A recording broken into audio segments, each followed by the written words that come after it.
Ito ang ipinahayag ng Panginoon kay Joses na anak ni Beri, noong magkakasunod na naging hari sa Juda sina Uzziah, Jotham, Ahaz at Hezekiah, habang naghahari naman sa Israel si Jeroboam, na anak ni Joash.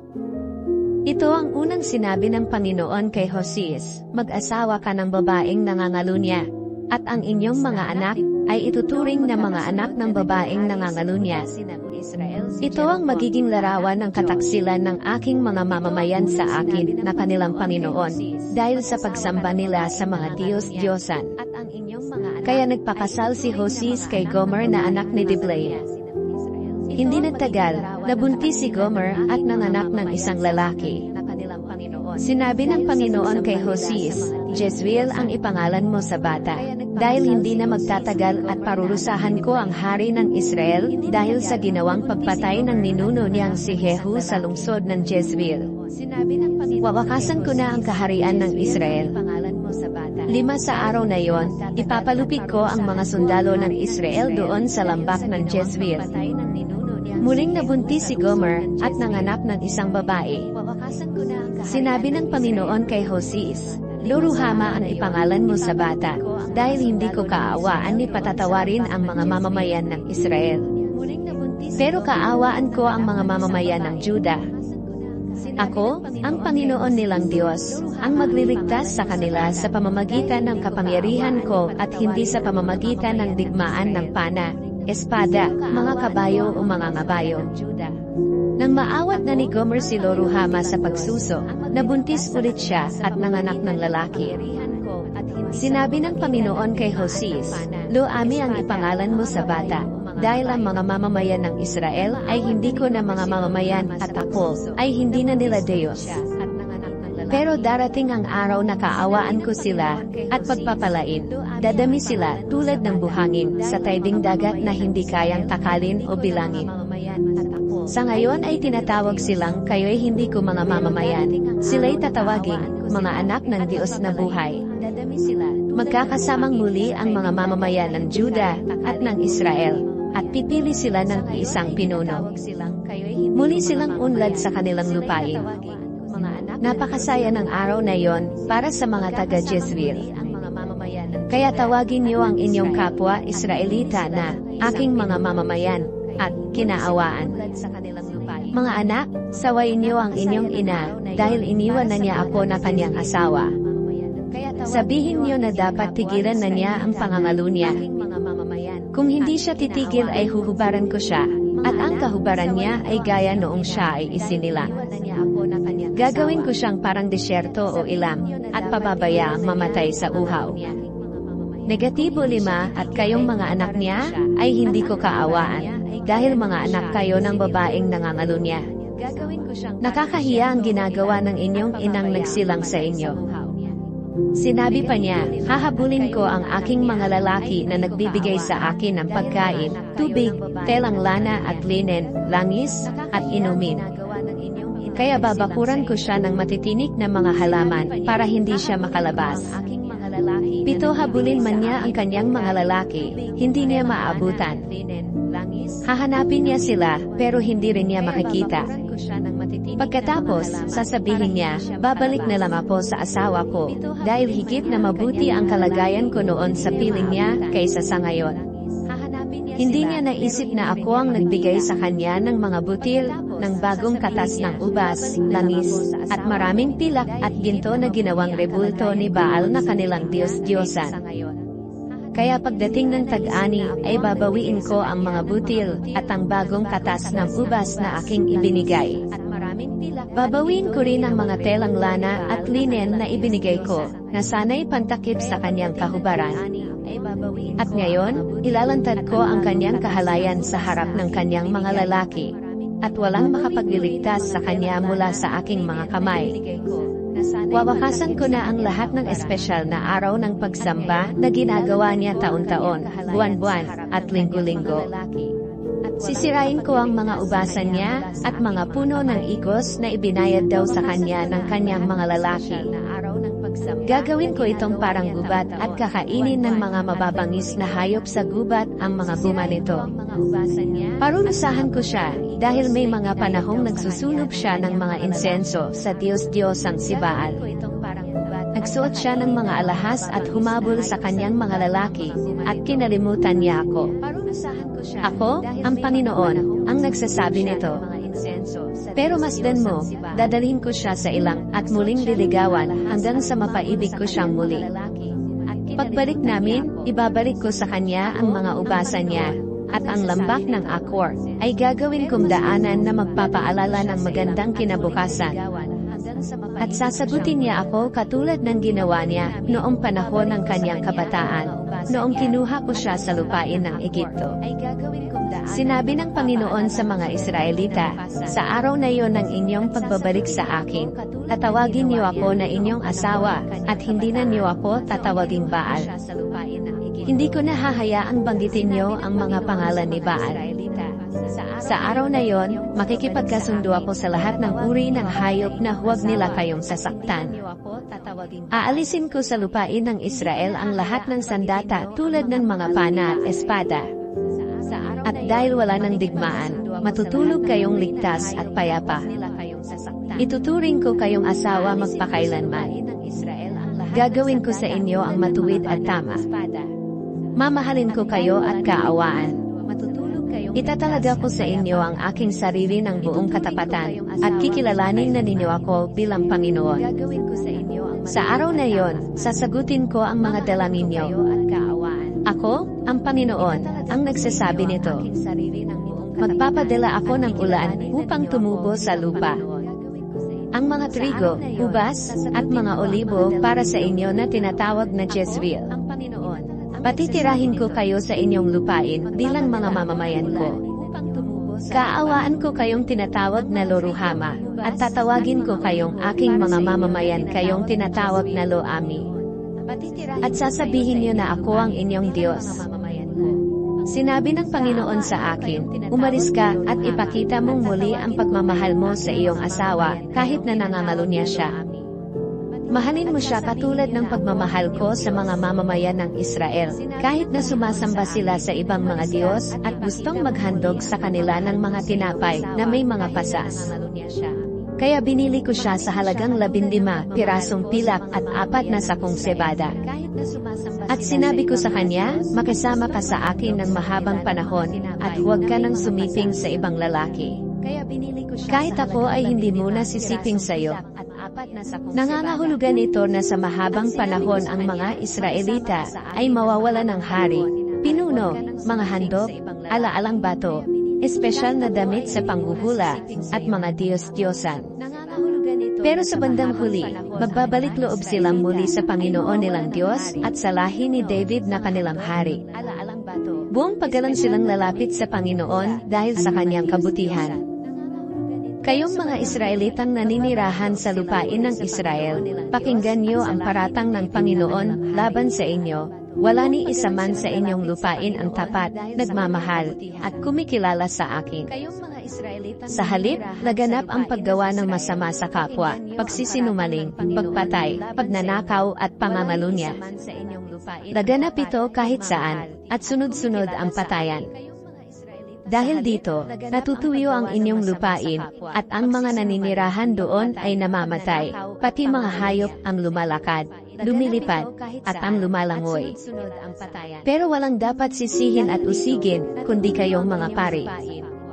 Kayo, at ang mga propeta ay mapapahamak sa araw man, o sa gabi pati ang inyong mga ina. Napapahamak ang aking mga mamamayan, dahil kulang ang kaalaman nila tungkol sa akin. Sapagkat kayo mismong mga pari ay tinanggihan ang kaalamang ito, kaya tinatanggihan ko rin kayo bilang mga pari ko. Kinalimutan niyo ang kautusan ko, kaya kalilimutan ko rin ang mga anak ninyo. Habang dumarami kayong mga pari, dumarami rin ang mga kasalanan niyo sa akin. Kaya ang inyong ipinagmamalaki ay gagawin kong kahihiyan. Gusto niyong magkasala ang aking mga mamamayan para makakain kayo mula sa kanilang mga handog sa paglilinis. Kaya kung paano ko parurusahan ang mga mamamayan, parurusahan ko rin kayong mga pari. Parurusahan ko kayo dahil sa inyong mga gawa. Kumakain nga kayo pero hindi kayo nabubusog. Sumasamba kayo sa mga Diyos-Diyosan para magkaanak kayo. Pero hindi kayo magkakaanak dahil itinakwil niyo ako. Upang sumamba sa mga Diyos-Diyosan. Mga mamamayan ko, ang bago at lumang alak ay nakakasira ng inyong pangunawa. Sumasangguni kayo sa Diyos-Diyosang kahoy, at ayon na rin sa inyo, sumasagot ito. Iniligaw kayo ng mga espiritong tumutulak sa inyo para sumamba sa mga Diyos-Diyosan. Kaya tinalikuran niyo ako tulad ng babaeng namalunya. Naghahandog kayo sa tuktok ng mga bundok at mga burol, sa ilalim ng matataas at mayayabong na mga kahoy, dahil masarap luminib doon. Kaya ang inyong mga anak na babae ay nakikipagsiping sa mga lalaki, at ang inyong mga manugang na babae ay nangangalunya. Pero hindi ko sila parurusahan sa kanilang ginagawang masama, dahil kayong mga lalaki ay nakikipagsiping din sa mga babaeng bayaran sa templo, at kasama pa nilang naghahandog sa mga Diyos-Diyosan. Kaya dahil kayo'y mga mangmang sa katotohanan, mapapahamak kayo.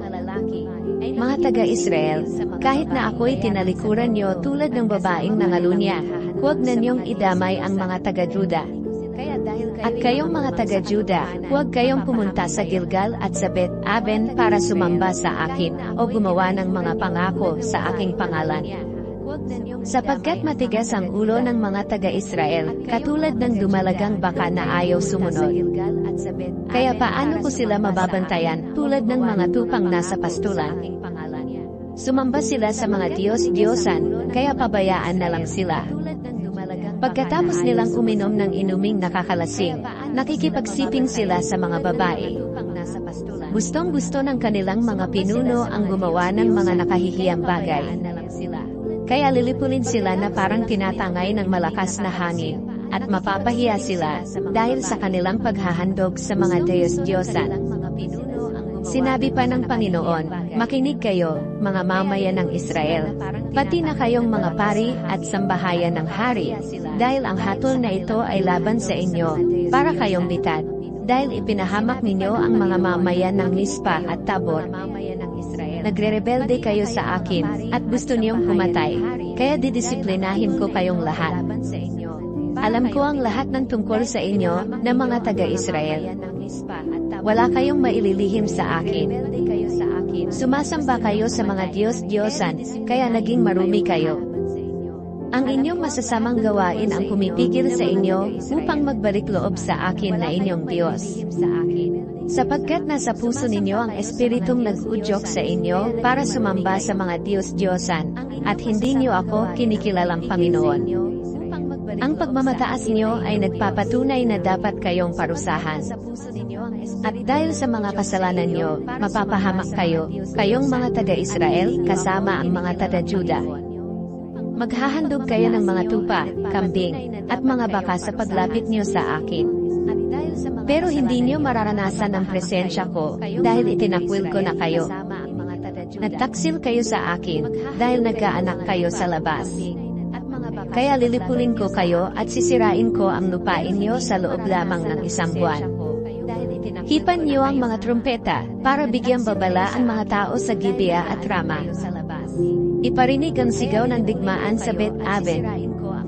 Magbantay kayo, kayong mga mamamayan ng Benjamin. Mawawasak ang Israel sa araw ng pagpaparusa. Tiyak na mangyayari ang sinasabi ko laban sa mga lahi ng Israel. Ang mga pinuno ng Juda ay katulad ng taong naglilipat ng muhon, dahil inadaw nila ang lupain ng Israel. Kaya ibubuhos ko sa kanila ang aking galit na parang baha. Ginigipit at winawasak ang Israel dahil pinarurusahan ko siya. Sapagkat patuloy siyang sumusunod sa mga Diyos-Diyosan. Ang katulad ko'y insektong mumangatngat sa Israel at sa Juda. Nang makita ng mga taga-Israel at taga-Juda ang kanilang masamang kalagayan, humingi ng tulong ang Israel sa makapangyarihang hari ng Assyria. Pero hindi ito makakatulong sa kanila. sapagkat sasalakayin kong parang leon ang Israel at ang Juda. Ako mismo ang lilipol sa kanila. Dadalhin ko sila sa ibang bansa, at walang makapagliligtas sa kanila. Pagkatapos, babalik ako sa aking lugar hanggang sa aminin nila ang kanilang mga kasalanan. At sa kanilang paghihirap ay lalapit sila sa akin. Nag-usap-usap ang mga taga-Israel. Sabi nila, halika kayo. Magbalik loob tayo sa Panginoon. Sinaktan niya tayo, kaya siya rin ang magpapagaling sa atin. Para tayong mga patay na agad niyang bubuhayin. Hindi magtatagal, at ibabangon niya tayo para mamuhay sa kanyang presensya. Pagsikapan nating makilala ang Panginoon. Siya'y tiyak na darating, kasing tiyak ng pagsikat ng araw. Darating siya na parang ulan na didilig sa mga lupain. Pero sinabi ng Panginoon, O Israel at Juda, ano ang gagawin ko sa inyo? Ang pag-ibig niyo sa akin ay parang ambon o hamog sa umaga na madaling mawala. Kaya nga binalaan ko kayo sa pamamagitan ng mga propeta na kayo'y mapapahamak at mamamatay. Hahatulan ko kayo na kasimbilis ng kidlat.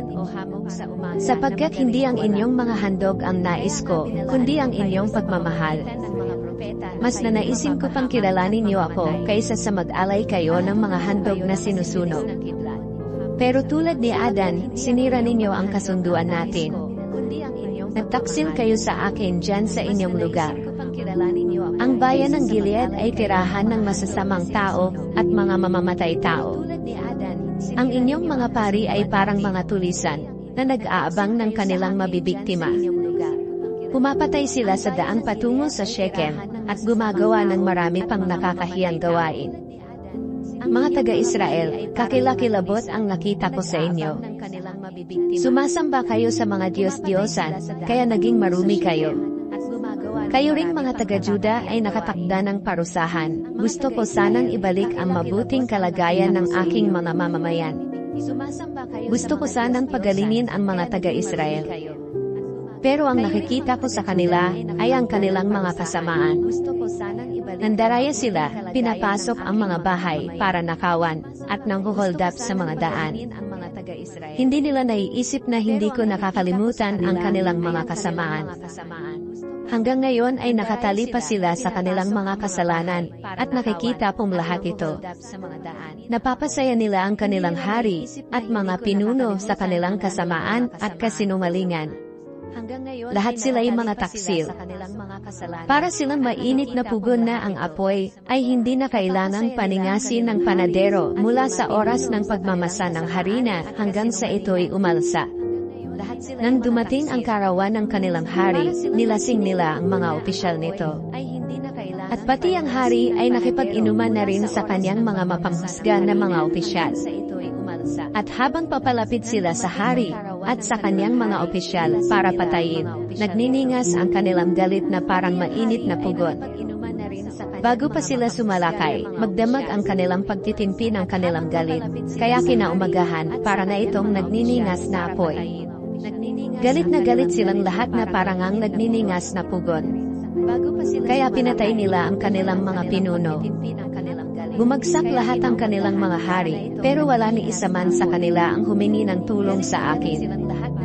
Nakikisalamuha ang Israel sa ibang bansa. Sila'y walang pakinabang tulad ng nilutong manipis na tinapay na nakalimutang baliktarin.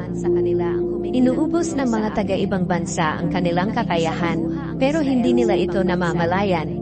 Katulad sila ng isang tao na pumuputi na ang buhok, pero hindi niya ito napapansin. Ang kanilang pagmamataas ay nagpapatunay na dapat silang parusahan. Pero kahit nangyayari ang lahat ng ito sa kanila, hindi pa rin sila nagbalik loob at lumapit sa akin na kanilang Diyos. Para silang kalapati na kay daling lokohin at walang pangunawa. Humingi sila ng tulong sa Egipto at Assyria. Pero habang pumaparoon sila, pitigilan ko sila na parang ibon na nahuli sa lambat at hinila pababa. Parurusahan ko sila ayon sa aking sinabi sa kanilang pagtitipon. Nakakaawa sila dahil lumayo sila sa akin. Dilipulin ko sila dahil naghimagsik sila sa akin. Gusto ko sana silang iligtas, pero nagsalita sila ng kasinungalingan tungkol sa akin. Hindi tapat ang kanilang pagtawag sa akin. Umiiyak sila sa kanilang mga higaan at sinasaktan ang sarili, habang humihingi ng pagkain at inumin sa mga Diyos-Diyosan. Dinisiplina ko sila upang maging matatag, pero nagbalak pa rin sila ng masama laban sa akin. Lumapit sila sa mga bagay na walang kabuluhan. Para silang panangbaluktot na walang silbi. Mamamatay sa digmaan ang kanilang mga pinuno, dahil wala silang galang kapag nagsasalita. At dahil dito, puputyain sila ng mga taga-Egipto. Hipan niyo ang trumpeta, upang bigyang babala ang aking mga mamamayan, ang Israel na itinuturing kong tahanan, nanulusubin sila ng kalaban na kasimbilis ng agila. Sapagkat sinira nila ang kasunduan ko sa kanila, at nilabag nila ang aking kautusan. Nagsusumamo sila sa akin, Diyos ng Israel, kinikilala ka namin.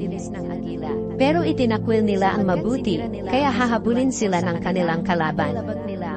Pumili sila ng mga hari, at mga opisyal na hindi ko pinili. Gumawa sila ng mga Diyos-Diyosan mula sa kanilang mga pilak at ginto, at ang mga ito ang nagdala sa kanila sa kapahamakan. Itinatakwil ko ang Diyos-Diyos ang baka ng mga taga-Samaria. Galit na galit ako sa kanila. Hanggang kailan sila mananatiling marumi? Ang Diyos-Diyos ang baka ng Samaria ay ginawa lamang ng mga platero na taga-Israel. Hindi yun Diyos. Tiyak na dudurugin yon.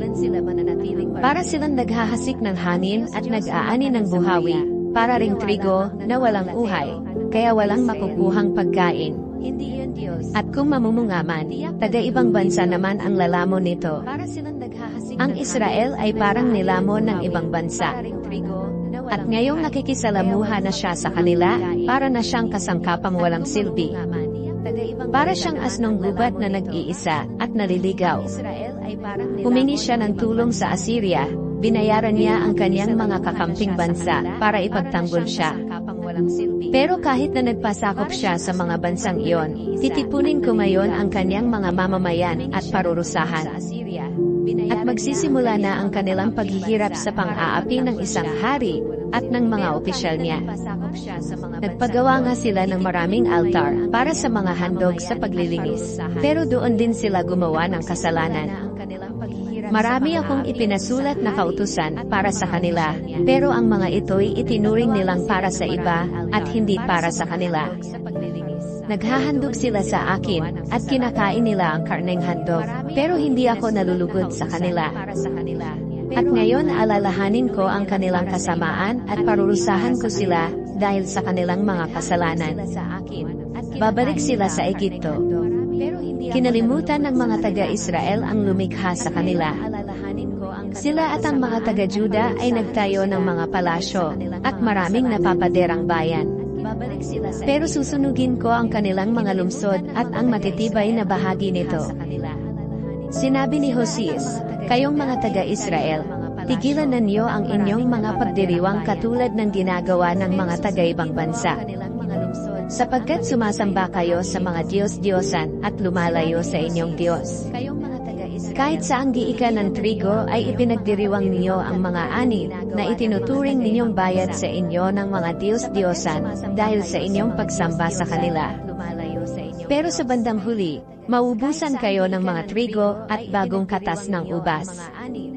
Lilisanin niyo ang Israel, ang lupain ng Panginoon, at babalik kayo sa Egipto, at ang iba sa inyo ay pupunta sa Assyria, at doon ay kakain kayo ng mga pagkaing itinuturing ninyong marumi. Hindi na kayo papayagang maghandog ng inumin sa Panginoon.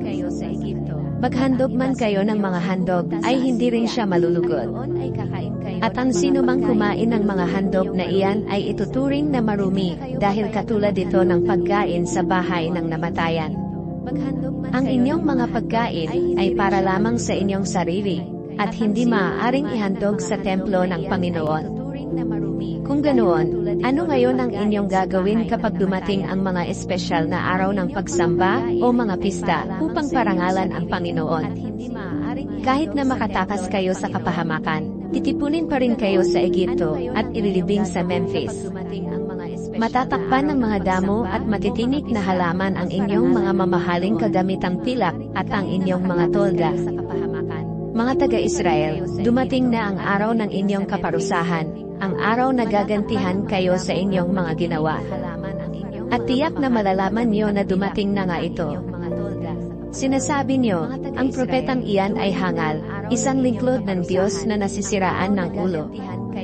Sinasabi niyo yon, dahil marami na kayong mga kasalanan, at galit kayo sa akin. Bilang propeta, kasama ko ang Diyos sa pagbabantay sa inyo, na mga taga-Israel. Pero kahit saan ako pumunta ay nais niyo akong ipahamak, para akong ibon na gusto niyong mahuli sa bitad. Galit sa akin ang mga tao sa Israel, na itinuturing ng Diyos na kanyang tahanan. Napakasama na niyo tulad ng mga lalaki noon sa Gibeah. Alalahanin ng Diyos ang inyong mga kasamaan, at parurusahan niya kayo sa inyong mga kasalanan. Sinabi ng Panginoon, mga taga-Israel, noong piliin ko ang mga ninuno ninyo, na maging aking mga mamamayan, tuwang-tuwa ako. Gaya ng taong tuwang-tuwa nang makakita ng ubas na tumubo sa disyerto, o nang makakita ng unang bunga ng puno ng igos. Pero nang pumunta sila sa Baal-peor, itinalaga nila ang kanilang sarili sa mga nakakasuklam na Diyos-Diyosan, at naging gaya sila ng mga pasuklam-suklam na Diyos-Diyosang iyon na kanilang iniibig. Mga taga-Israel, mawawala ang inyong kadakilaan na parang ibong lumipad. Wala nang mabubuntis at wala ring manganganak sa inyong mga kababaihan. At kung may manganganak man, kukunin ko ang mga anak nila at magluluksa kayo. Nakakaawa naman kayo kapag iniwan ko na kayo. Ang tingin ko sa inyo noon ay parang palmang tumutubo sa matabang lupa. Pero ngayon, kailangang dalhin niyo ang inyong mga anak sa digmaan para mamatay. Sinabi ni Hoses, Panginoon, ganoon nga po ang gawin niyo sa inyong mga mamamayan. Loobin niyo pong hindi magkaanak, at makapagpasuso ang mga kababaihan nila. Sinabi ng Panginoon, ang lahat ng kasamaan ng aking mga mamamayan ay nagsimula sa Gilgal. Doon pa lang ay kinapotan ko na sila. At dahil sa kanilang kasamaan, palalayasin ko sila sa lupain ng Israel na aking tahanan. Hindi ko na sila mamahalin. Naghimagsik sa akin ang lahat ng kanilang mga pinuno. 16 na para silang tanim na natuyo ang ugat, kaya hindi namumuma. At kahit mabuntis man sila, papatayin ko ang mga minamahal nilang anak. Sinabi ni Hoses, itatakwil ng aking Diyos ang mga taga-Israel dahil hindi sila sumunod sa Kanya. Kaya mangangalat sila sa iba't ibang bansa. Ang mga taga-Israel noon ay parang tanim na ubas na mayabong at hitik sa bunga. Pero habang umuunlad sila, dumarami rin ang ipinapatayo nilang altar, at pinapaganda nila ang alaalang bato na sinasamba nila. Mapanlinlang sila, at ngayon dapat na nilang pagdusahan ang kanilang mga kasalanan. Gigibain ng Panginoon ang mga altar nila, at mga alaalang bato. Siguradong sasabihin nila sa bandang huli, wala kaming hari, dahil wala kaming takot sa Panginoon. Pero kahit na may hari kami, wala rin itong magagawang mabuti para sa amin. Puro salita lang sila, pero hindi naman nila tinutupad. Nanunumpa sila ng kasinungalingan at gumagawa ng kasunduan na hindi naman nila tinutupad. Kaya ang katarungan ay parang nakakalasong damo na tumutubo sa binungkal na lupain. Matatakot ang mga mamamayan ng Samaria, dahil mawawala ang mga Diyos-Diyosang huya sa Bet-aven. Sila at ang kanilang mga pari na nagagalak sa kagandahan ng mga Diyos-Diyosan nila, ay iyak dahil kukunin yon sa kanila. At dadalhin sa Assyria at ireregalo sa dakilang hari roon. Mapapahiya ang Israel sa kanyang pagtitiwala sa mga Diyos-Diyosan. Mawawala ang kanyang hari na parang kahoy na tinangay ng agos. Gigibain ang mga sambahan sa mga matataas na lugar ng Aven, na naging dahilan ng pagkakasala ng mga taga-Israel. Matatakpan ang kanilang mga altar ng matataas na damo, at mga halamang may tinik. Sasabihin nila sa mga bundok, at mga burol, tabunan niyo kami. Sinabi ng Panginoon, kayong mga mamayan ng Israel, ay patuloy sa pagkakasala mula pa noong magkasala ang inyong mga ninuno roon sa Gibeah. Hindi kayo nagbago. Kaya kayong mga lahi ng masasama ay lulusubin sa Gibeah. Gusto ko na kayong parusahan. Kaya magsasanib ang mga bansa, upang lusubin kayo, dahil sa patuloy niyong pagkakasala. Noon, para kayong dumalagang baka na sinanay na gumiik at gustong-gusto ang gawain ito. Pero ngayon, pahihirapan ko kayong mga taga-Israel, at pati ang mga taga-Juda. Magiging tulad kayo ng dumalagang baka na sisingkawan ang makinis niyang lig, at pahihirapan sa paghila ng pang-araro. Sinabi ko sa inyo, palambutin niyo ang inyong mga puso tulad ng binungkal na lupa. Magtanim kayo ng katuwiran at mag-aani kayo ng pagmamahal.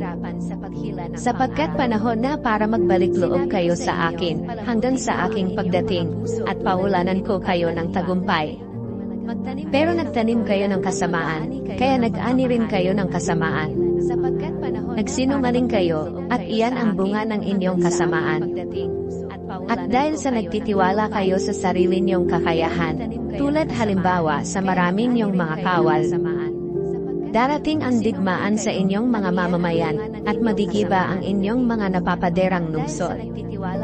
Gagawin ng mga kalaban niyo ang ginawa ni Shalman sa lungsod ng Beth Arbel nang pagluray-lurayin niya ang mga ina, at ang kanilang mga anak.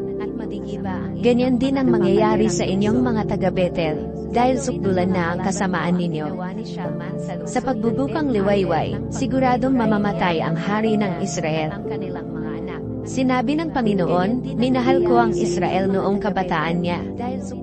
Itinuring ko siyang anak, at tinawag ko siya mula sa Egipto.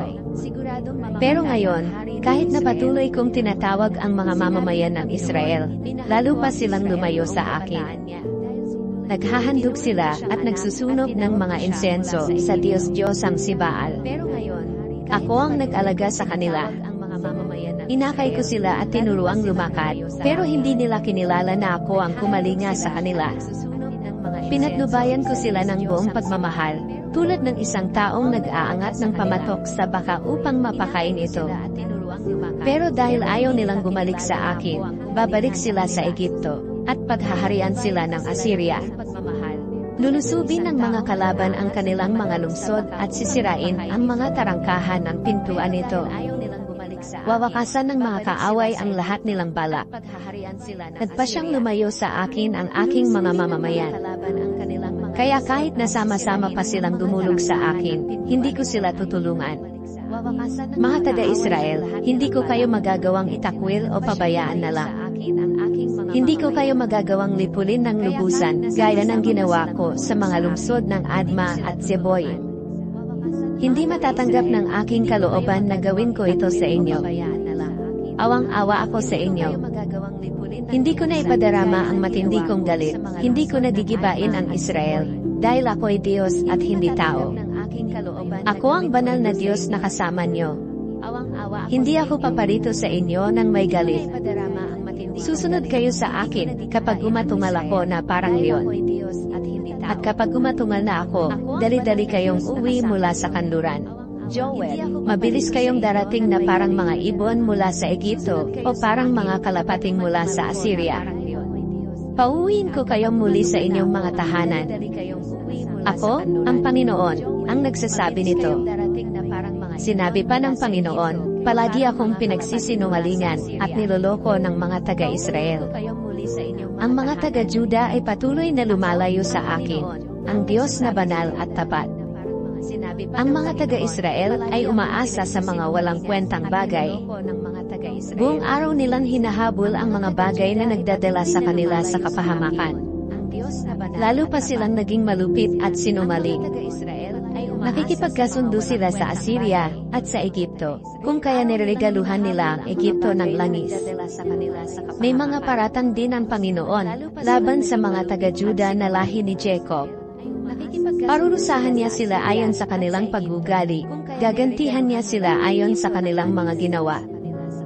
Noong si Jacob na kanilang ninuno ay nasa tiyan pa lamang ng kanyang ina, nais na niyang lampasan ang kanyang kakambal. At noong lumaki na siya, nakipagbuno siya sa Diyos sa pamamagitan ng anghel, at nagtagumpay siya. Umiiyak siya habang nagmamakaawang pagpalain siya ng anghel. Nakita niya ang Diyos sa Bethel, at doon nakipag-usap ang Diyos sa kanya. Siya ang Panginoong Diyos na makapangyarihan sa lahat. Panginoon ang kanyang pangalan. Kaya kayong mga lahi ni Jacob, magbalik loob na kayo sa Diyos at ipakita niyo ang pag-ibig at katarungan. At patuloy kayong magtiwala sa Kanya. Sinabi ng Panginoon, mahilig mandaya ang mga negosyante niyo. Gumagamit sila ng mga timbangang may daya. Nagyayabang pa kayong mga taga-Israel at sinasabing, nakapag-ipon kami ng kayamanan, at napakayaman na namin ngayon. Walang makapagsasabing yumaman kami sa masamang paraan, dahil kasalanan ang gawin niyo.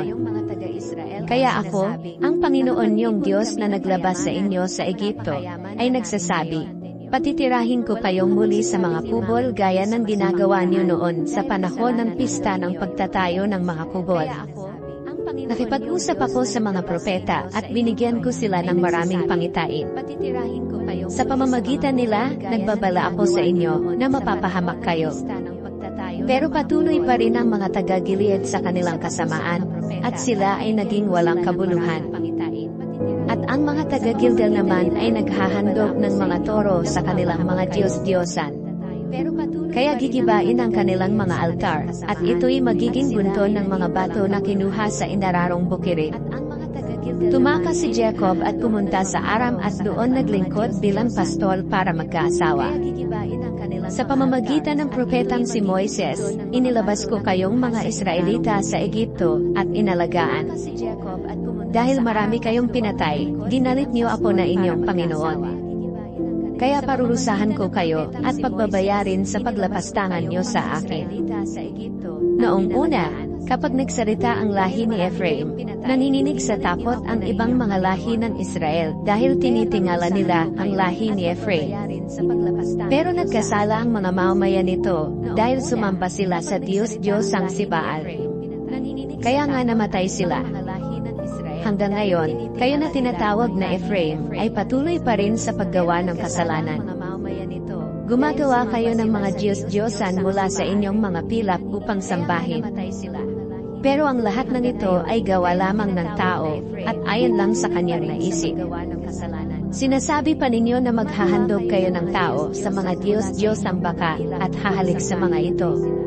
Kaya mawawala kayo gaya ng ulap sa umaga o hamog, o gaya ng ipasagikan na tinatangay ng hangin o ng usok na lumalabas sa chimenea.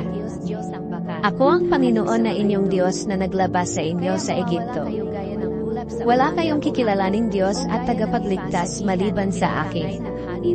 Kinalinga ko kayo roon sa disyerto, sa tuyong lupain. Pero pagkatapos ko kayong pagpalain at paunlarin, naging mapagmataas kayo, at kinalimutan ninyo ako. Kaya sasalakayin ko kayo at lalapain, tulad ng ginagawa ng mabangis na hayop sa kanyang biktima. Lalapain ko kayo gaya ng ginagawa ng leon, at ng osong inagawa ng anak.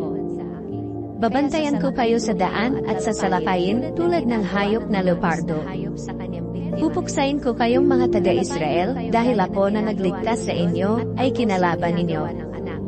Nasaan na ngayon ang mga hari, at mga pinuno na sa tingin niyo ay magliligtas sa inyo? Hiningi niyo sila sa akin sa pag-aakalang maliligtas nila kayo, at sa galit ko sa inyo'y ibinigay ko nga ang mga ito, at dahil din sa galit ko, sila'y kinuha ko. Hindi ko makakalimutan ang mga kasalanan niyo. Para itong kasulatang binalot at itinago. Binigyan ko kayo ng pagkakataong magbagong buhay, pero tinanggihan niyo ito, dahil mga mangmang kayo. Para kayong sanggol na ayaw lumabas sa sinapupunan ng kanyang ina sa panahon na dapat na siyang lumabas. Hindi ko kayo ililigtas sa kamatayan. Sa halip sasabihin ko sa kamatayan, o kamatayan, nasaan ang iyong mga salot? Nasaan ang iyong kapahamakan na papatay sa kanila? Hindi ko kayo kaawaan. Kahit na mas maunlad kayo kaysa sa inyong kapwa, lilipulin ko kayo. Paiihipin ko ang mainit na hangin silangan na nagmumula sa disyerto, At matutuyo ang inyong mga bukal at mga balon. At sasamsamin ang inyong mahahalagang pag-aari. Dapat parusahan ang mga taga-Samaria dahil sa kanilang pagrebelde sa akin na kanilang Diyos. Mamamatay sila sa digmaan. Dudurugin ang kanilang mga sanggol at lalaslasin ang tiyan ng mga buntis. Sinabi ni Hoses, mga taga-Israel, magbalik loob na kayo sa Panginoon na inyong Diyos. Napahamak kayo dahil sa inyong kasalanan. Magbalik loob na kayo sa Panginoon at sabihin niyo sa Kanya, patawarin niyo po kami sa aming mga kasalanan. Tanggapin niyo po kami ayon sa inyong kabutihan, upang makapaghandog kami sa inyo ng pagpupuri. Hindi na kami hihingi ng tulong sa Assyria, at hindi na rin kami aasa sa mga kabayong pandigma. Hindi na rin namin tatawagin na aming Diyos ang mga Diyos-Diyos ang ginawa namin. Sapagkat kinaawaan niyo po kami na parang mga ulila. Sinabi ng Panginoon, pagagalingin ko ang aking mga mamamayan sa kanilang pagkamasuwain, at taos-puso ko silang mamahalin. Sapagkat nawala na ang galit ko sa kanila. Pagpapalain ko ang mga taga-Israel, ako'y magiging parang hamog sa kanila na nagbibigay ng tubig sa mga halaman. Sila ay unlad gaya ng halamang liryong namumulaklak. Sila ay magiging matatag tulad ng puno ng sedro sa Lebanon na malalim ang ugat. Sila ay dadami na parang mga sangang nagkakadahon ng marami. Sila ay magiging tanyag na parang puno ng olibo na maganda at ng puno ng sedro ng Lebanon na mabango. Muli silang maninirahan na kinakalinga ko. Sila ay unlad na parang trigong yumayabong o ubas na namumulaklak. At magiging tanyag sila na gaya ng alak ng Lebanon. Mga taga-Israel, lumayo na kayo sa mga Diyos-Diyosan. Ako ang tutugon ng inyong mga dalangin at ako ang kakalinga sa inyo. Poprotektahan ko kayo. Ako ay magiging parang puno ng sipres na mayabong na magbibigay ng lilim. Ako ang nagpapaunlad sa inyo. Naway malaman at maintindihan ng may pangunawa ang mga nakasulat dito. Tama ang mga pamamaraan ng Panginoon at sinusunod ito ng mga matuwid, pero nagiging katikisuran ito sa mga suway. Naway malaman at maintindihan ng may pangunawa ang mga nakasulat dito. Tama ang mga pamamaraan ng Panginoon at sinusunod ito ng mga matuwid, pero nagiging katikisuran ito sa mga suway. Naway malaman at maintindihan. Hosea 1. The word of the Lord that came to Hosea, the son of Beeri, in the days of Uzziah, Jotham, Ahaz, and Hezekiah, kings of Judah, and in the days of Jeroboam the son of Joash, king of Israel. When the Lord first spoke through Hosea, the Lord said to Hosea, Go, take to yourself a wife of whoredom, and have children of whoredom, for the land commits great whoredom by forsaking the Lord. So he went and took Gomer, the daughter of Gibeon, and she conceived and bore him a son. And the Lord said to him, Call his name Jezreel, for in just a little while I will punish the house of Jehu for the blood of Jezreel, and I will put an end to the kingdom of the house of Israel. And on that day I will break the bow of Israel in the valley of Jezreel. She conceived again and bore a daughter. And the Lord said to him, Call her name No Mercy, for I will no more have mercy on the house of Israel to forgive them at all. But I will have mercy on the house of Judah, and I will save them by the Lord their God. I will not save them by bow or by sword, or by war or by horses or by horsemen. When she had weaned no mercy, she conceived and bore a son.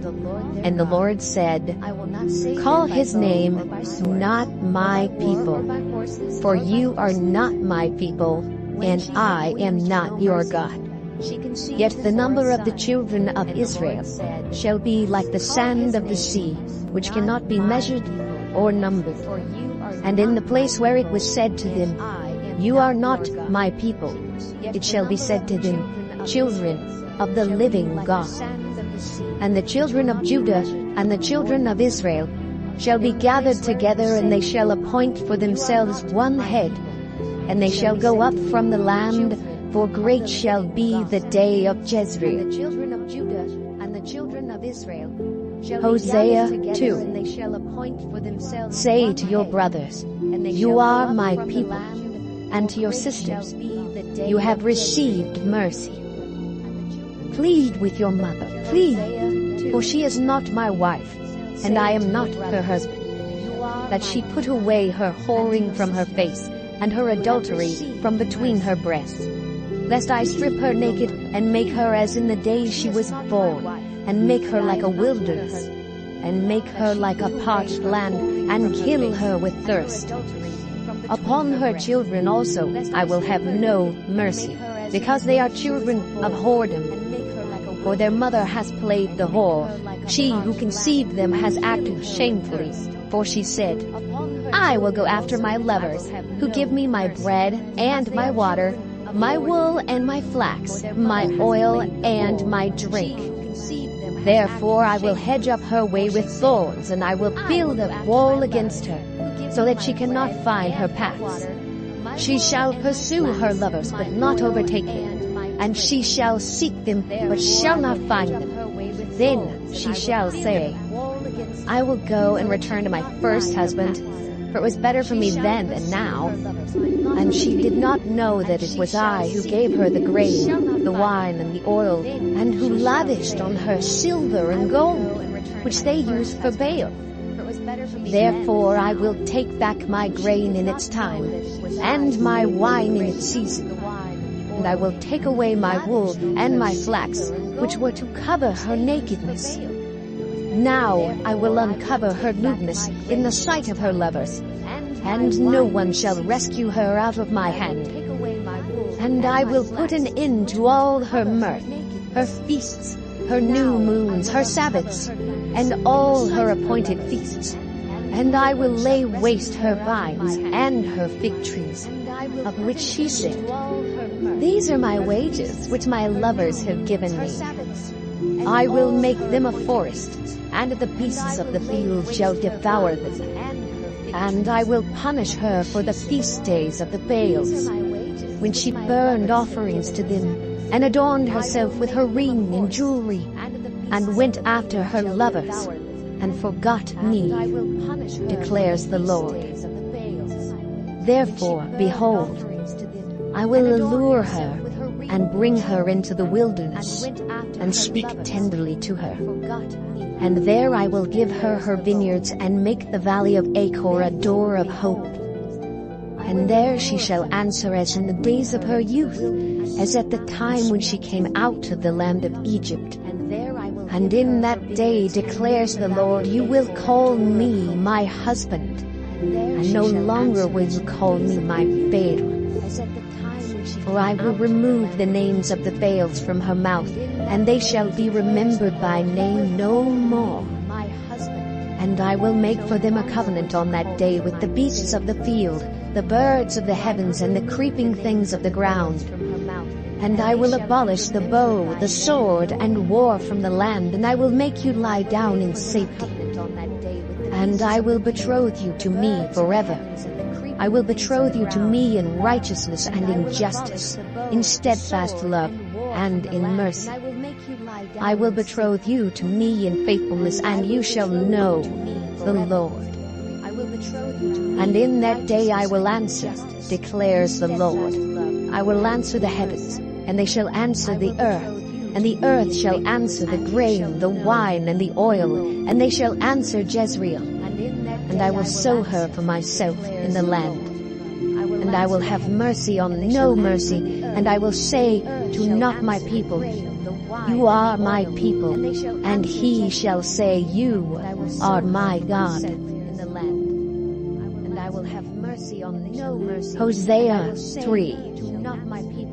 And the Lord said to me, go again, love a woman who is loved by another man and is an adulteress, even as the Lord loves the children of Israel, though they turn to other gods and love cakes of raisins. So I bought her for 15 shekels of silver, and a homer, and a lethek of barley. And I said to her, you must dwell as mine for many days. You shall not play the whore, or belong to another man. so will I also be to you. And a leaf of bark. For the children of Israel shall dwell many days without king or prince, without sacrifice or pillar, without ephod or household gods. So will I. Afterward, the children of Israel shall return and seek the Lord their God, and David their king, and they shall come in fear to the Lord and to his goodness in the latter days. So will I. Afterward, the children of Israel Hosea shall return and 4. seek the Lord their God. Hear the word of the Lord, O And they children shall of come in Israel. fear to the Lord For the and Lord to his has a goodness in the controversy latter with the days. inhabitants of the land. There is no faithfulness or steadfast love, and no knowledge of God in the land. There is swearing, lying, murder, stealing, and committing adultery. They break all bounds, and bloodshed follows bloodshed. Therefore the land mourns, and all who dwell in it languish, and also the beasts of the field and the birds of the heavens, and even the fish of the sea are taken away. Yet let no one contend, and let none accuse, for with you is my contention, O priest. You shall stumble by day, the prophet also shall stumble with you by night, and I will destroy your mother. My people are destroyed for lack of knowledge. Because you have rejected knowledge, I reject you from being a priest to me. And since you have forgotten the law of your God, I also will forget your children. The more they increase, the more they sinned against me. I will change their glory into shame. They feed on the sin of my people. They are greedy for their iniquity. And it shall be like people like priests. I will punish them for their ways and repay them for their deeds. They shall eat, but not be satisfied. They shall play the whore, but not multiply, because they have forsaken the Lord to cherish whoredom, wine, and new wine, which take away the understanding. My people inquire of a piece of wood, and their walking staff gives them oracles. For a spirit of whoredom has led them astray, and they have left their God to play the whore. They sacrifice on the tops of the mountains, and burn offerings on the hills, under oak, poplars, and terebinth, because their shade is good. Therefore, your daughters play the whore, and your brides commit adultery. I will not punish your daughters when they play the whore, nor your brides when they commit adultery. For the men themselves go aside with prostitutes, and sacrifice with cult prostitutes. And a people without understanding shall come to ruin. Though you play the whore, O Israel, let not Judah become guilty. Enter not into Gilgal, nor go up to Beth-aven, and swear not, as the Lord lives. Like a stubborn heifer, Israel is stubborn. Can the Lord now feed them like a lamb in a broad pasture? Ephraim is joined to idols. Leave him alone. When their drink is gone, they give themselves to whoring. Their rulers dearly love shame.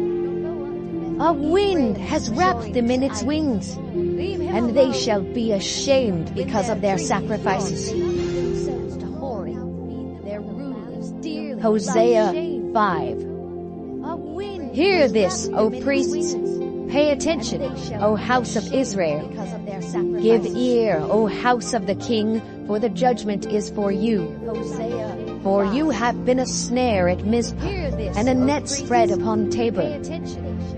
And the revolters have gone deep into slaughter, but I will discipline all of them. I know Ephraim, and Israel is not hidden from me. For now, O Ephraim, you have played the whore. Israel is defiled.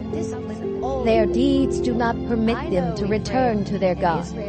For the spirit of whoredom is within them, and they know not the Lord. The pride of Israel testifies to his face. Israel and Ephraim shall stumble in his guilt. Judah also shall stumble with him. With their flocks and herds they shall go to seek the Lord, but they will not find him. He has withdrawn from them. They have dealt faithlessly with the Lord, for they have borne alien children. Now the new moon shall devour them with their fields. Blow the horn in Gibeah, the trumpet in Ramah. Sound the alarm at Beth-aven. We follow you, O Benjamin. Ephraim shall become a desolation in the day of punishment. Among the tribes of Israel I make known what is sure. The princes of Judah have become like those who move the landmark upon them. I will pour out my wrath like water. Ephraim is oppressed, crushed in judgment, because he was determined to go after filth. But I am like a moth to Ephraim, and like dry rock to the house of Judah. When Ephraim saw his sickness, and Judah his wound, then Ephraim went to Assyria and sent to the great king. But he is not able to cure you or heal your wound. For I will be like a lion to Ephraim, and like a young lion to the house of Judah. Even I, will tear and go away. I will carry off, and no one shall rescue. I will return again to my place until they acknowledge their guilt and seek my face, and in their distress earnestly seek me. Hosea 6. Come, let us return to the Lord, for he has torn us, that he may heal us. He has struck us down, and he will bind us up. After 2 days he will revive us. On the third day he will raise us up, that we may live before him. Let us know, let us press on to know the Lord. His going out is sure as the dawn. He will come to us as the showers, as the spring rains that water the earth. What shall I do with you, O Ephraim? What shall I do with you, O Judah? Your love is like a morning cloud, like the dew that goes early away. Therefore I have hewn them by the prophets. I have slain them by the words of my mouth, and my judgment goes forth as the light. For I desire steadfast love and not sacrifice, the knowledge of God rather than burnt offerings. But like Adam they transgressed the covenant. There they dealt faithlessly with me. Gilead is a city of evildoers tracked with blood. As robbers lie in wait for a man, so the priests band together. They murder on the way to Shechem. They commit villainy. In the house of Israel I have seen a horrible thing. Ephraim's whoredom is there. Israel is defiled. For you also, O Judah, a harvest is appointed, when I restore the fortunes of my people. Hosea 7. When I would heal Israel, the iniquity of Ephraim is revealed, and the evil deeds of Samaria, for they deal falsely. The thief breaks in, and the bandits raid outside. But they do not consider that I remember all their evil. Now their deeds surround them, they are before my face. By their evil they make the king glad, and the princes by their treachery. They are all adulterers. They are like a heated oven whose baker ceases to stir the fire from the kneading of the dough until it is leavened. On the day of our king the princes became sick with the heat of wine. He stretched out his hand with mockers. For with hearts like an oven they approach their intrigue. All night their anger smolders, in the morning it blazes like a flaming fire. All of them are hot as an oven, and they devour their rulers. All their kings have fallen, and none of them calls upon me. Ephraim mixes himself with the peoples. Ephraim is a cake not turned. Strangers devour his strength, and he knows it not. Gray hairs are sprinkled upon him, and he knows it not. The pride of Israel testifies to his face. Yet they do not return to the Lord their God, nor seek him for all this. Ephraim is like a dove, silly and without sense, calling to Egypt, going to Assyria. As they go, I will spread over them my net. I will bring them down like birds of the heavens. I will discipline them according to the report made to their congregation. Woe to them, for they have strayed from me. Destruction to them, for they have rebelled against me. I would redeem them, but they speak lies against me. They do not cry to me from the heart, but they wail upon their beds. For grain and wine they gash themselves. They rebel against me. Although I trained and strengthened their arms, yet they devise evil against me. They return, but not upward. They are like a treacherous bow. Their princes shall fall by the sword because of the insolence of their tongue. This shall be their derision in the land of Egypt. They are like a treacherous bow. Their princes Hosea shall fall by the 8. sword because of the insolence of Set their the tongue. trumpet to your lips. Shall be One their like a vulture is over the house of the Lord, because they have transgressed my covenant and rebelled against my law. To me they cry, My God, we, Israel, know you. Israel has spurned the good, the enemy shall pursue him. They made kings, but not through me. They set up princes, but I knew it not. With their silver and gold they made idols for their own destruction. I have spurned your calf, O Samaria. My anger burns against them. How long will they be incapable of innocence? For it is from Israel. A craftsman made it. It is not God. The calf of Samaria shall be broken to pieces.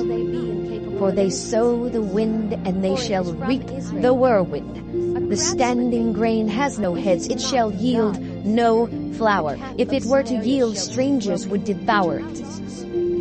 Israel is swallowed up. Already they are among the nations as a useless vessel. For they have gone up to Assyria, a wild donkey wandering alone. Ephraim has hired lovers. Though they hire allies among the nations, I will soon gather them up. And the king and princes shall soon writhe because of the tribute. Because Ephraim has multiplied altars for sinning, they have become to him altars for sin. Were I to write for him my laws by the 10,000s, they would be regarded as a strange thing. As for my sacrificial offerings, they sacrifice meat and eat it, but the Lord does not accept them. Now he will remember their iniquity and punish their sins. They shall return to Egypt, for Israel has forgotten his Maker and built palaces, and Judah has multiplied fortified cities. So I will send a fire upon his cities, and it shall devour her strongholds. For Israel has forgotten his Maker and built palaces. Hosea and Judah 9. has multiplied fortified cities. Rejoice not, O Israel. Exult not like the peoples, for you have played the whore, forsaking your God. You have loved a prostitute's wages on all threshing floors. Threshing floor and winebed shall not feed them, and the new wine shall fail them. They shall not remain in the land of the Lord, but Ephraim shall return to Egypt, and they shall eat unclean food in Assyria. They shall not pour drink offerings of wine to the Lord, and their sacrifices shall not please him. It shall be like mourners' bread to them. All who eat of it shall be defiled, for their bread shall be for their hunger only. It shall not come to the house of the Lord. What will you do on the day of the appointed festival, and on the day of the feast of the Lord? For behold, they are going away from destruction, but Egypt shall gather them, Memphis shall bury them. Nettles shall possess their precious things of silver, thorns shall be in their tents. The days of punishment have come, the days of recompense have come. Israel shall know it. The prophet is a fool, the man of the spirit is mad because of your great iniquity and great hatred. The prophet is the watchman of Ephraim with my God, yet a fowler's snare is on all his ways, and hatred in the house of his God. They have deeply corrupted themselves as in the days of Gibeah. He will remember their iniquity. He will punish their sins. Like grapes in the wilderness, I found Israel. Like the first fruit on the fig tree in its first season, I saw your fathers. But they came to Baal Peor and consecrated themselves to the thing of shame, and became detestable like the thing they loved. Ephraim's glory shall fly away like a bird, no birth, no pregnancy, no conception. Even if they bring up children, I will bereave them till none is left. Woe to them when I depart from them. Ephraim, as I have seen, was like a young palm planted in a meadow. But Ephraim must lead his children out to slaughter. Give them, O Lord, Welcome to what the will Daily you Word. give? Give them a miscarrying womb and dry breasts. Every evil of theirs is in Gilgal. There I began to hate them. Because of the wickedness of their deeds, I will drive them out of my house. I will love them no more. All their princes are rebels. Ephraim is stricken, their root is dried up, they shall bear no fruit. Even though they give birth, I will put their beloved children to death. My God will reject them because they have not listened to him. They shall be wanderers among the nations. Even though they give birth, the nations. Hosea 10. My God will reject Israel is a luxuriant vine that yields its worth. The more his fruit increased, the more altars he built. As his country improved, he improved his pillars. Their heart is false. Now they must bear their guilt. The Lord will break down their altars and destroy their pillars. For now they will say, we have no king, for we do not fear the Lord. And a king, what could he do for us? They utter mere words. With empty oaths they make covenants. So judgment springs up like poisonous weeds in the furrows of the field. The inhabitants of Samaria tremble for the calf of Beth-aven. Its people mourn for it, and so do its idolatrous priests, those who rejoiced over it and over its glory, for it has departed from it. The thing itself shall be carried to Assyria as tribute to the great king. Ephraim shall be put to shame, and Israel shall be ashamed of his idol. Samaria's king shall perish like a twig on the face of the waters. The high places of Avon, the sin of Israel, shall be destroyed. Thorn and thistle shall grow upon their altars, and they shall say to the mountains, cover us, and to the hills, fall on us. From the days of Gibeah you have sinned, O Israel. There they have continued. Shall not the war against the unjust overtake them in Gibeah? When I please, I will discipline them, and nations shall be gathered against them when they are bound up for their double iniquity. Ephraim was a trained cat that loved to thresh, and I spared her fair neck. But I will put Ephraim to the yoke. Judah must plow, Jacob must harrow for himself. Sow for yourselves. Ito ang ipinahayag ng Panginoon kay Hoseas na anak ni Biri noong magkakasunod na naging hari. Welcome to the Daily Word. Sow for yourselves. Ito ang ipinahayag ng Panginoon kay Hoseas na anak ni Biri noong magkakasunod na Our naging Father, hari. who art in heaven, Welcome hallowed to be thy the name. Daily Word. Thy kingdom come, thy will be done, on earth as it is in heaven. Give us this day our daily bread, and forgive us our trespasses, as we forgive those who trespass against us. And lead us not into temptation, but deliver us from evil. For thine is the kingdom, and the power, and the glory, forever and ever. Amen. Day's Prayer. I don't ever slow up, no I don't take shit. I got no love for the fakeness. If you wanna play tough and wanna hate this, I'll always show up. I don't ever slow up. Word of the day.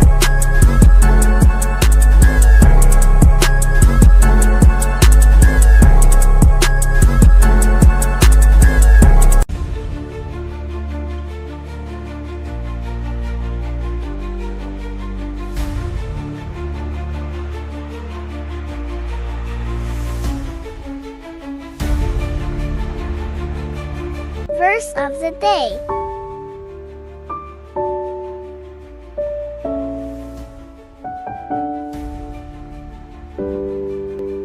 Versiculo.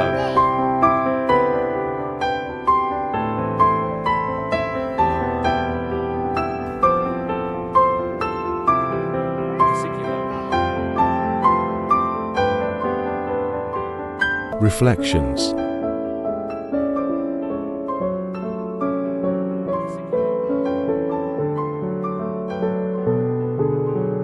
Reflections.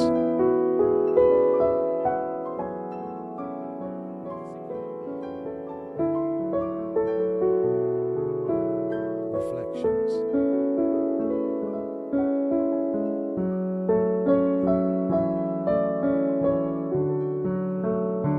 Quote of the day.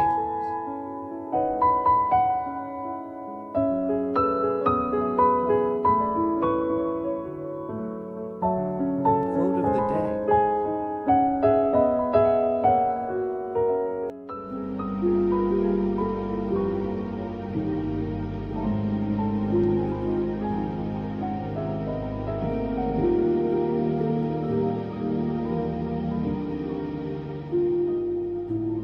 The Book of Joel, Chapter 1. The word of the Lord that came to Joel the son of Pethuel.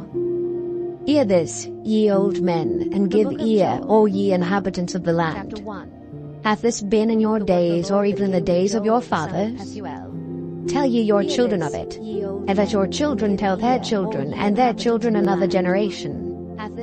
That which the palmer worm hath left, hath the locust eaten, and that which the locust hath left, hath the cankerworm eaten, and that which the cankerworm hath left, hath the caterpillar eaten. Awake ye drunkards, and weep, and howl, all ye drinkers of wine, because of the new wine, for it is cut off from your mouth. For a nation is come up upon my land, strong and without number, whose teeth are the teeth of a lion, and he hath the cheek teeth of a great lion. He hath laid my vine waste, and barked my fig tree. He hath made it clean, bare, and cast it away. The branches thereof are made white. Lament like a virgin girded with sackcloth for the husband of her youth. The meat offering and the drink offering is cut off from the house of the Lord, the priests. The Lord's ministers mourn. The field is wasted, the land mourneth, for the corn is wasted, the new wine is dried up, the oil languisheth. Be ye ashamed, O ye husbandmen, howl, O ye vine dressers, for the wheat and for the barley, because the harvest of the field is perished. The vine is dried up, and the fig tree languisheth. The pomegranate tree, the palm tree also, and the apple tree, even all the trees of the field are withered, because joy is withered away from the sons of men. Gird yourselves, and lament, ye priests. Howl, ye ministers of the altar. Come, lie all night in sackcloth, ye ministers of my God. For the meat offering and the drink offering is withholden from the house of your God. Sanctify ye a fast, call a solemn assembly, gather the elders and all the inhabitants of the land into the house of the Lord your God, and cry unto the Lord. Alas for the day the Lord is at hand, and as a destruction from the Almighty shall it come. Is not the meat cut off before our eyes, yea, joy and gladness from the house of our God? The seed is rotten under their clods, the garners are laid desolate, the barns are broken down, for the corn is withered. How do the beasts groan? The herds of cattle are perplexed, because they have no pasture. Yea, the flocks of sheep are made desolate. O Lord, to thee will I cry. For the fire hath devoured the pastures of the wilderness, and the flame hath burned all the trees of the field. The beasts of the field cry also unto thee. For the rivers of waters are dried up, and the fire hath devoured the pastures of the wilderness. Here is another story Jesus told. The kingdom of heaven is like a farmer who planted good seed in his field, but at night, while his workers were asleep, his Joel enemy 2. came and planted weeds among the wheat and Blow left, ye the and trumpet crop in began to Zion, grow and produce and grain, sound an the weeds alarm in my also. holy The farmer's mountain. workers came to him and Let said, all the "Lord, inhabitants of the the land field where you tremble, planted the good for the day of the seed is Lord full of cometh, weeds. for it When is did they nigh come? at hand. An enemy did this," A day of exclaimed the darkness and farmer. of gloominess, "Shall we pull out the a weeds?" day of They answered, clouds "No." and of Fine. thick Pulling them darkness, out will uproot as the weeds as morning well. spread Let upon the both grow mountains, together until the a harvest. great Then I will people tell the and a reapers to strong, separate There hath not been ever the like, neither shall be any more after it, even to the years of many generations. A fire devoureth before them, and behind them a flame burneth. The land is as the Garden of Eden before them, and behind them a desolate wilderness, yea, and nothing shall escape them. The appearance of them is as the appearance of horses, and as horsemen, so shall they run. Like the noise of chariots on the tops of mountains shall they leap, like the noise of a flame of fire that devoureth the stubble, as a strong people set in battle array. Before their face the people shall be much pained, all faces shall gather blackness. They shall run like mighty men, they shall climb the wall like men of war, and they shall march every one on his ways, and they shall not break their ranks, neither shall one thrust another.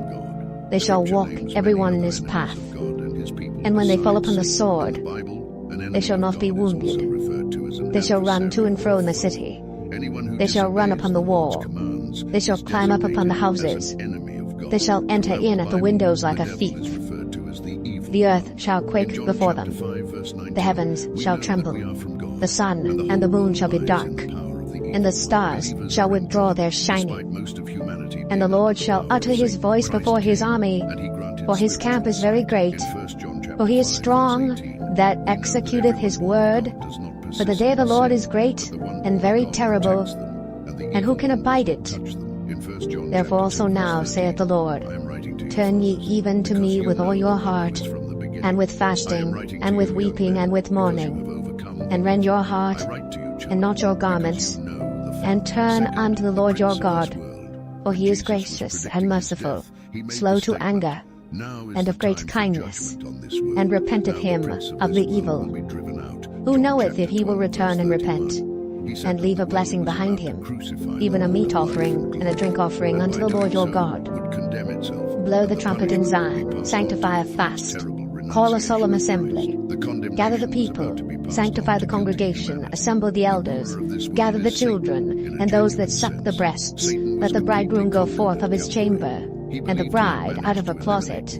Let the priests, the ministers of the Lord, weep between the porch and the altar, and let them say, spare thy people, O Lord, and give not thine heritage to reproach, that the heathen should rule over them.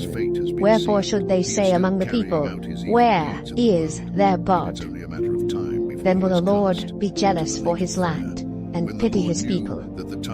Yea, the Lord will answer and say unto his people, behold, I will send you corn, and wine, and oil, and ye shall be satisfied therewith. And I will no more make you a reproach among the heathen, but I will remove far off from you the northern army, and will drive him into a land barren and desolate, with his face toward the east sea, and his hinder part toward the utmost sea. And his stink shall come up, and his ill savour shall come up, because he hath done great things. Fear not, O land, be glad and rejoice, for the Lord will do great things. Be not afraid, ye beasts of the field, for the pastures of the wilderness do spring, for the tree beareth her fruit, the fig tree and the vine do yield their strength. Be glad then, ye children of Zion, and rejoice in the Lord your God, for he hath given you the former rain moderately, and he will cause to come down for you the rain, the former rain, and the latter rain in the first month. And the floors shall be full of wheat, and the vats shall overflow with wine and oil. And I will restore to you the years that the locust hath eaten, the cankerworm, and the caterpillar, and the palmer worm, my great army which I sent among you. And ye shall eat in plenty, and be satisfied, and praise the name of the Lord your God, that hath dealt wondrously with you. And my people shall never be ashamed. And ye shall know that I am in the midst of Israel, that I am the Lord your God, and none else, and my people shall never be ashamed. And it shall come to pass afterward that I will pour out my Spirit upon all flesh, and your sons and your daughters shall prophesy, your old men shall dream dreams, your young men shall see visions. And also upon the servants and upon the handmaids in those days will I pour out my Spirit. And I will show wonders in the heavens and in the earth, blood and fire and pillars of smoke. The sun shall be turned into darkness,